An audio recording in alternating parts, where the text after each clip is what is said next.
This is what I did over the weekend, and I'll throw this in your face, Tony. A few nights ago, I was having dinner at a friend's house, and there was a chicken cooking while we were talking. There was no need to be in the kitchen. It was just spinning on a thing, like a rotisserie type thing, cooking the whole chicken in there. And we were just chatting, and it was just like, I said, well, I can do that. That's easy. What is that thing? And it told me it's a thing called like a Farberware indoor grill thing. Have you heard of this thing?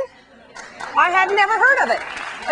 It's a miracle. I mean, I've seen a crock pot. I know about those things where you just sit stuff in there and you just put a lid on it and you just go away for a couple of weeks. But this is an appliance, and they say it's been around. I think the Romans created it, and but now I'm just finally finding out about this. Even I can use this. That's how simple it is.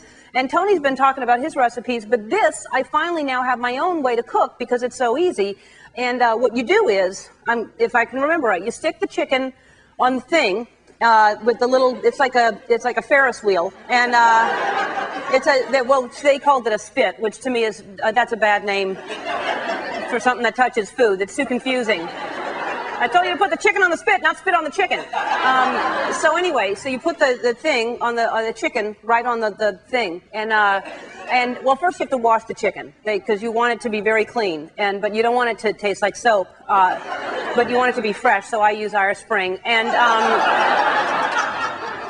I used to use Dove, but I don't think you should use chicken on bird on bird actually. And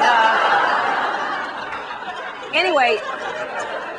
I like to make sure it's extra clean, so I use a loofah. And then you pat the chicken dry, and then give it a couple of good slaps. And you don't have to, but I like the sound. And then you put the chicken on the spit, and then actually you have to rub it with oil. And I can't remember what kind of oil. I know when I lay in the sun, I use like a cocoa butter with SPF 15.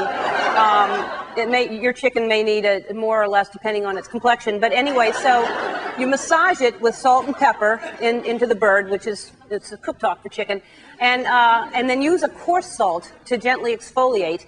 And you know, when you think about it, we actually prepare chicken like they're at a fancy spa. Because what I like to do is I'm preparing the chicken, I dim the lights, and I put on some Enya, and plug in the water fountain, and then light some incense, and then I massage those sweet meats. And then,